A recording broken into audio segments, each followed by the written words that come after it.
Praise the Lord. യേശുവിൽ പ്രിയപ്പെട്ട സഹോദരങ്ങളെ, വചനശക്തി ശുശ്രൂഷയിലേക്ക് യേശുവിൻ്റെ നാമത്തിൽ നിങ്ങളെ സ്വാഗതം ചെയ്യുന്നു. ക്രിസ്തുമസിനായി നാം എല്ലാവരും ഒരുങ്ങിക്കൊണ്ടിരിക്കുകയാണ്.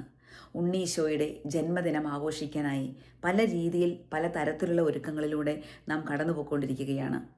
ഇന്ന് ദൈവത്തിൻ്റെ പരിശുദ്ധാത്മാവ് നമ്മളെ അനുസ്മരിപ്പിക്കുകയാണ്.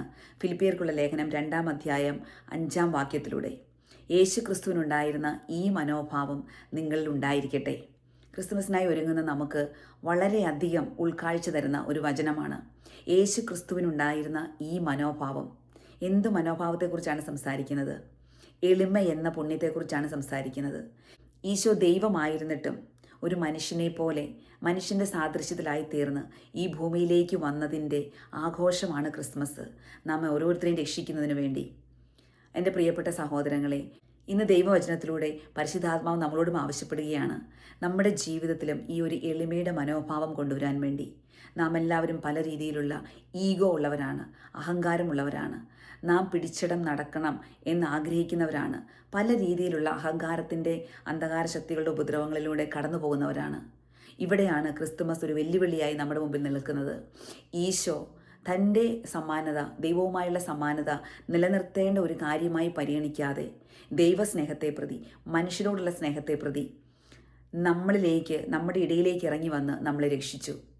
അങ്ങനെയെങ്കിൽ മനുഷ്യരായ നാം യേശുക്രിസ്തുവിൻ്റെ ഈ മനോഭാവം ഉൾക്കൊണ്ടുകൊണ്ട് എന്തുമാത്രം താഴ്മയോടെ കാണപ്പെടുന്നവരായിരിക്കണം ഈ ഭൂമിയിൽ. അതിനാൽ എൻ്റെ പ്രിയപ്പെട്ട സഹോദരങ്ങളെ, യേശുവിൻ്റെ ഈ മനോഭാവത്തെ ധ്യാനിച്ചുകൊണ്ട് നമുക്ക് ക്രിസ്മസിനായി ഒരുങ്ങാം.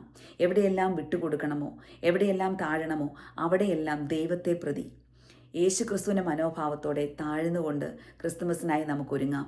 ഈശോയെ വരവേൽക്കാൻ നമുക്കൊരുങ്ങാം. ഈശോയുടെ ജന്മദിനം നമുക്ക് എളിമയെന്ന പുണ്യം അഭ്യസിച്ചുകൊണ്ട് ആഘോഷിക്കാം. ഇതിനായി ദൈവം നമ്മളെ എല്ലാവരെയും സമൃദ്ധമായി അനുഗ്രഹിക്കട്ടെ. ഗോതമ്പ് മണി നിലത്ത് വീണ് അഴിയുന്നെങ്കിൽ അത് വളരെയേറെ ഫലം പുറപ്പെടുവിക്കും. അഴിയുന്നില്ലെങ്കിലോ അത് അങ്ങനെ തന്നെ ഇരിക്കും. അങ്ങനെ തന്നെ ഇരുന്ന് പോകുന്ന ഒരു ജന്മമാകാതെ അഴിയുന്നവരായി, ഫലം പുറപ്പെടുവിക്കുന്നവരായി നമുക്ക് മാറാം. ഇതിനായി ദൈവം നമ്മളെ സമൃദ്ധമായി അനുഗ്രഹിക്കട്ടെ. എല്ലാവരും പരിശുദ്ധാത്മാവിനാൽ നിറയട്ടെ. ആമേൻ.